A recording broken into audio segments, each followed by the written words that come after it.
¿Qué tal? ¿Cómo les va a todos? Todos y todas. Vamos a repasar sobre trabajo y energía para poder hacer el ejercicio 9 de la guía 1. Bien, el trabajo mecánico la definición es fácil, es simplemente la aplicación de una fuerza a un objeto durante una distancia determinada, siendo estas sus unidades de medida más habituales, ¿sí? El joule y el newton metro están en el sistema internacional, el kilogramo metro en el sistema MKS, es un sistema que ya está un poco en desuso, se usa mucho en mecánico igual, y la caloría, que es el sistema inglés. ¿Sí? La potencia es ese mismo trabajo mecánico por unidad de tiempo, por eso se puede dividir en segundos o en watts, a veces se puede dividir también en minuto u hora, dependiendo qué se esté midiendo, por ejemplo, eh, por ejemplo, el consumo de energía eléctrica para la distribuidora de energía usan el kilowatt hora, también que es una unidad de energía, pero ya no estamos usando segundos. ¿Sí? Bien, la energía mecánica es la capacidad de realizar un trabajo sobre un objeto, ¿sí? No importa qué es lo que va a realizar un trabajo, qué es eso que va a realizar el trabajo en principio, ¿sí? Y puede estar de forma acumulada o liberada. Cuando está de forma acumulada es la energía potencial, ¿sí? Que es aquella que es capaz de generar un trabajo, pero todavía no lo ha generado, ¿sí? Sino que es como tener el tanque de combustible del auto lleno. Potencialmente uno se puede mover, la energía potencial en ese estado está en forma química en el tanque de nafta. Bien, ahora, cuando el auto está en movimiento, esa energía mecánica está liberada, ¿sí? Y está ejerciendo un trabajo sobre un objeto y esa ya sería una energía cinética. Bien, las unidades de medida de la energía son la caloría y el joule por lo general, ¿sí? Vamos a hacer algunos repasos de algunas ecuaciones, ¿sí? La sumatoria de fuerzas es igual a 0, es la primera ley de Newton, que nos está diciendo que la suma de todas las fuerzas que están siendo aplicadas en un objeto pueden ser 1, 2, 3, 1000, da 0, y eso significa que el objeto está quieto o circulando a velocidad constante. Cuando esta sumatoria de fuerza da un valor que no es 0, y que ese valor equivale a la masa del objeto estudiado por la aceleración del que está teniendo el objeto, estamos frente a la segunda ley de Newton, ¿sí? Porque estoy diciendo que porque estoy diciendo que la sumatoria de fuerzas da un valor distinto de 0, porque significa que hay una aceleración, ¿sí? Fíjense que siempre se está aplicando fuerza sobre un objeto. Si no hay objeto, no hay fuerza aplicada. La única diferencia entre la primera y la segunda ley es que esta no tiene aceleración, por eso puede ser que el objeto esté quieto o a velocidad constante, o que la tenga, y eso significa que el cuerpo está cambiando su velocidad, lo cual significa que la está aumentando o la está disminuyendo. Bien, y este número, o esta magnitud que me da la sumatoria de fuerzas, es una fuerza neta, ¿sí? Tengan en claro ese concepto. Tengo una fuerza neta cuando cuando estoy acelerando un cuerpo. Yo puedo tener 1000 fuerzas aplicadas en un cuerpo, todas en distintas direcciones, que cuando hago la suma vectorial de todas, me termino dando una resultante en una dirección y un sentido determinado. Esa fuerza única que me queda es la fuerza neta. Y esa fuerza neta está acelerando el cuerpo, por lo tanto, le está cambiando la velocidad, puede ser que estaba en reposo y empezó a moverse y aumenta la velocidad hasta determinado punto o se esté frenando. Bien, la fuerza de fricción es aquella que aparece cuando un cuerpo se desliza sobre un plano y este plano este plano y este objeto son objetos reales. O sea, que por más pulida que parezca la superficie del cuerpo que se desliza, como la superficie del plano donde el cuerpo se está deslizando, tiene rugosidades, ¿sí? Un ejemplo muy burdo de tener rugosidad es, por ejemplo, estar moviendo algún carro hecho de una rueda de granito sobre una lija. Ahí podemos observar que hay una gran rugosidad. Pero también podemos hacer rodar una rueda de acero sobre una superficie de acero que por más pulida que esté y más brillante y parezca que y rectificada y parezca que no tiene rugosidad, sí la tiene y la fricción aparece igual. Y la fricción va a depender del coeficiente de fricción mu, que es esta combinación entre dos materiales, por ejemplo, que sea el deslizamiento, es distinto el coeficiente de rozamiento entre un neumático de caucho, un vehículo automotor y el pavimento, que el mu que tiene una rueda de ferrocarril con un riel, que el que tiene la suela de nuestras zapatillas con el suelo que estemos pisando, o los pies, ¿sí? Va a ir cambiando. Por la normal, que la normal es la reacción que tiene el plano sobre el cual se está apoyando el cuerpo para moverse, que impide que el cuerpo atraviese ese plano. Por ejemplo, en un plano horizontal, si nosotros estamos, un plano horizontal puede ser el piso, por ejemplo, el piso que estamos pisando ahora. La reacción que va a tener el piso hacia mí para que yo no me vaya al centro de la Tierra va a ser mi peso, ¿sí? Por ejemplo, si yo peso 70 kilos, voy a tener una reacción normal del piso de 70 kilos en sentido contrario, ¿sí? Acá se estaría aplicando la tercera ley de Newton o la de acción y reacción, ¿sí? Ahora, en un plano inclinado no es exactamente igual así porque las fuerzas se descomponen, pero eso lo vamos a dejar para otro momento, ¿sí? Bueno, la ecuación de trabajo mecánico, que es W, fuerza por distancia, ya habíamos visto en la definición. La energía mecánica se compone de una parte de energía cinética y una parte de energía potencial, y si estamos estudiando un sistema real, hay que restar el trabajo de fricción, que el trabajo de fricción me va a generar pérdida, ¿sí? Yo, como habíamos visto en las definiciones, si yo puedo tener solo energía potencial, solo energía cinética o un poco y un poco. Depende del caso, ¿sí? Por ejemplo, vamos a ver la energía potencial del tipo gravitatoria, ¿sí? Acá vemos un ejemplo de cuando la persona está sosteniendo la piedra, el cuerpo no se está moviendo, pero tiene una energía potencial, ¿sí? Que va a depender de la masa del cuerpo, va a depender de la gravedad, que estos dos parámetros son constantes, o sea, la gravedad no cambia, en líneas generales no cambia, salvo que estemos trabajando a una altura muy alta en la atmósfera, donde, bueno, ahí el valor de la gravedad va a ir cambiando, pero si estamos a nivel del mar o cerca del nivel del mar, vamos a tomar que es 9,81 metros sobre segundo al cuadrado. La masa del cuerpo por lo general no cambia, o sea, los sistemas que vamos a trabajar no están teniendo pérdida de masa, ¿sí? Por ejemplo, si yo quiero evaluar el movimiento que tiene o la energía potencial que va teniendo altura, a medida que cambia la altura, un meteorito que está cayendo en la Tierra, y la masa ya no va a ser constante, va a ser variable, ¿sí? Porque el meteorito se va desintegrando en la atmósfera. Pero para los problemas comunes no lo vamos a tener en cuenta.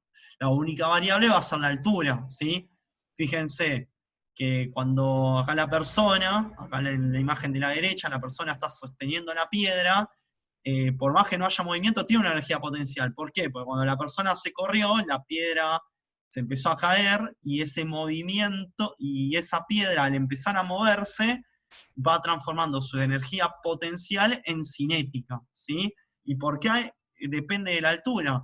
Y fíjense que a mayor altura, la velocidad que va a ir adquiriendo la piedra a medida que va bajando va a ser cada vez mayor, ¿sí? No es lo mismo la energía potencial que va a tener una pelota que arrojemos desde un primer piso que de un noveno piso. Y lo vamos a ver reflejado en la velocidad que alcance la pelota en un caso y el otro cuando alcance el suelo, ¿sí? La energía potencial elástica se comporta parecido a la energía potencial gravitatoria. La única diferencia, o sea, vamos a tener que la masa es constante, ¿sí? la masa va a ser constante, pero no la vamos a tener en consideración porque acá lo que va a importar es la constante elástica que tenga el resorte. Acá se modeliza un resorte, pero tranquilamente podría ser otro objeto. Bien, lo que va a forzar, lo que va a hacer lo que va a generar la acumulación de energía, va a ser cuánto se comprima o cuánto se estira el resorte. Si yo comprimo el resorte y lo libero, va a generar un movimiento en la masa, ¿sí? Entonces voy a tener que el resorte comprimido y retenido tiene una energía potencial. Cuando la libero, esa energía potencial se convierte en movimiento, o sea, se transforma en cinética, ¿sí? Y la energía cinética es la energía que uno percibe cuando un objeto se mueve, ¿bien? Va a depender tanto de la masa, pero lo mismo, la masa va a ser constante. Y la velocidad, que acá abajo puse que es el único parámetro variable, pero si estoy trabajando a velocidad constante, voy a tener que la energía cinética en los distintos puntos va a ser igual. Ahora, si estoy acelerando o desacelerando, eso puede cambiar. Y es la velocidad al cuadrado, o sea, si yo duplico la velocidad, la energía cinética se va a cuadruplicar. Bien, la relación es cuadrática.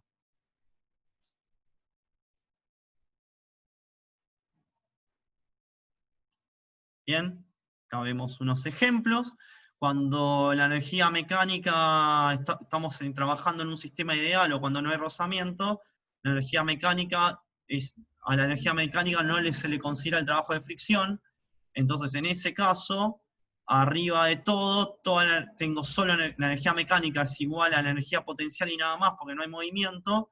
Y cuando voy bajando por la ladera, parte de la energía potencial se convierte en cinética, y cuando ya bajé toda la ladera, toda la energía potencial se convirtió en cinética. ¿Sí? Vamos a ver un ejemplo.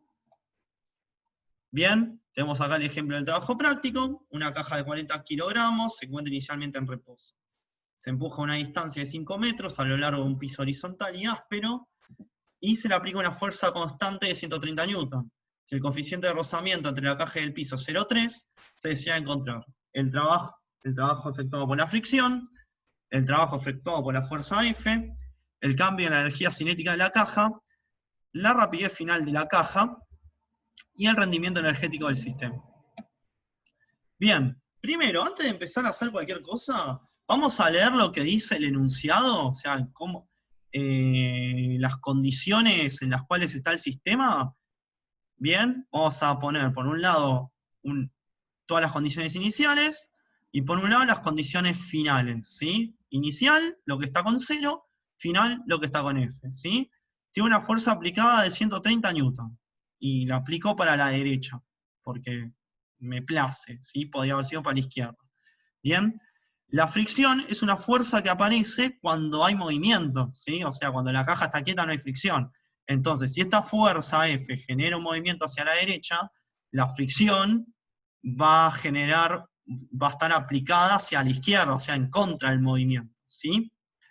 Bien, pongo acá la distancia entre un punto y el otro para no olvidarme, como empiezo el reposo, o que la velocidad inicial es 0, ¿sí?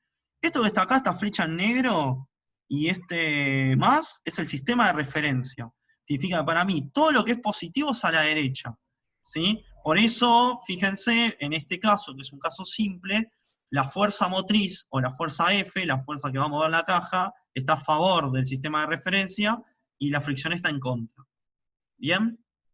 Esto es lo primero que tienen que hacer antes de resolver cualquier sistema. Si no, se van a perder, ¿sí? Cualquier sistema físico. ¿Bien? Esto aplica para todo, para electrotecnia, para mecánica y mecanismos, para cualquier materia, ¿sí? Y para cualquier después campo de la física que tengan que aplicar por algún trabajo que tengan en particular. ¿Bien? Vamos a sacar primero el trabajo efectuado por la fricción. Sabemos que es mu por n. Tengo que sacar n. ¿Bien? Entonces, ya teniendo el diagrama de mi sistema, hago un diagrama del cuerpo libre.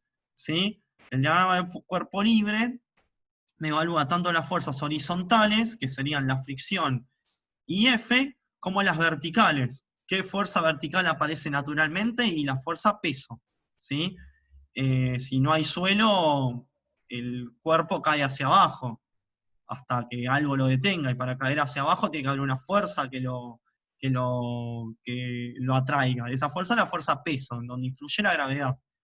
Y una normal, ¿por qué? Porque para que esta caja no se vaya hacia el centro de la Tierra, el suelo está reaccionando sobre la caja para compensar el peso, ¿sí? Para compensar la fuerza peso en este caso. ¿Está bien? Entonces vamos a agregar al sistema de referencia un eje más, que es el eje vertical o el eje Y, y porque a mí me place, lo voy a dibujar que es positivo para abajo, lo podría haber hecho al revés, pero no importa. No importa cómo defina el sistema de referencia, lo importante es que después lo respeten para que no se pierdan y los resultados les den coherentes. ¿Sí? Bien, como en el eje vertical, o sea, mi incógnita es n ahora, ¿sí? Porque para sacar la fricción necesito n primero.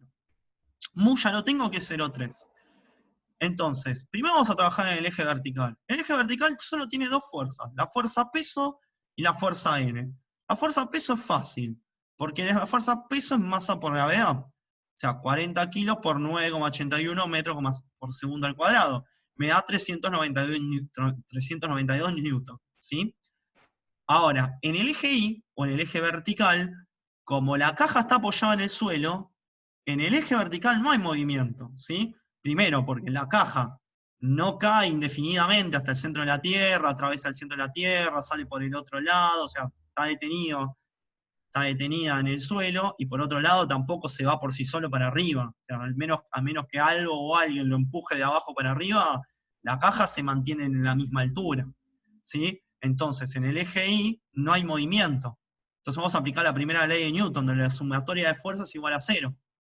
¿Sí? Sumatoria de fuerzas es igual a 0, respecto al sistema de referencia. Todo lo que va para abajo es positivo, todo lo que va para arriba es negativo. Entonces la sumatoria de fuerzas, si es igual a 0, es que fuerza peso menos la normal, P menos N es igual a 0. Bien, entonces la normal es igual al peso. Entonces, si el peso es 392 newton, naturalmente la fuerza normal N es 392 newton. Reemplazo en la ecuación de la fuerza de fricción, 392 newton por 0,3, que es el coeficiente de fricción, me da una fuerza de fricción de 118 newton. Bien, ahora, el trabajo efectuado por la fuerza de fricción. Si sabemos de trabajo fuerza por distancia, directamente el trabajo en líneas generales, el trabajo de la fuerza de fricción es fuerza de fricción por distancia. O sea, va a ser 118 newton, es mi fuerza de fricción, por toda la trayectoria en la cual la caja se va a mover, que ya nos dijeron que va a ser 5 metros. ¿Sí? Entonces, 118 por 5 da 590. 590 newton metro. Trabajo efectuado por la fuerza F. Esta es fácil, porque la distancia es la misma, y la fuerza F ya la tenemos. Directamente 130 newton por 5. 5 metros me da 650 newton metro. El cambio en la energía cinética de la caja. Cuando hablamos de cambio de energía cinética, es variación de energía cinética. Siempre va a ser algo final menos algo inicial. ¿Sí? Ahora, lo inicial es fácil. Como empiezo el reposo y sabemos que la energía cinética depende de la velocidad, la energía cinética es 0. Entonces, por ahora, la variación de energía cinética es igual a la energía cinética final. ¿Cuál es el problema? No tengo el valor de velocidad. Entonces esta ecuación no me sirve. Voy a tener que ir a buscar otra ecuación. Resulta que la variación de energía cinética que tiene un cuerpo es el trabajo neto del cuerpo. ¿Y qué es el trabajo neto del cuerpo? Es el trabajo de las fuerzas motrices aplicadas, o sea, las fuerzas que mueven a la caja en este caso, menos el trabajo perdido, o sea, el trabajo de la fricción, o sea, el trabajo que va a hacer la fuerza de fricción oponiéndose al movimiento. Ya tenemos estos dos valores, entonces la variación de energía cinética me da 60 Nm. La rapidez final de la caja. Bien, sabemos que hay una energía final, energía cinética final, y que no es 0, porque ya sabemos que es 60 Nm, y ya sabemos que la variación de energía cinética es igual a la energía cinética final. Entonces, reemplazo las ecuaciones y reemplazo los datos. Este ya lo tengo, del punto anterior. La masa es 40 kilos, lo único que no conozco es la velocidad final. Entonces despejo, ¿sí?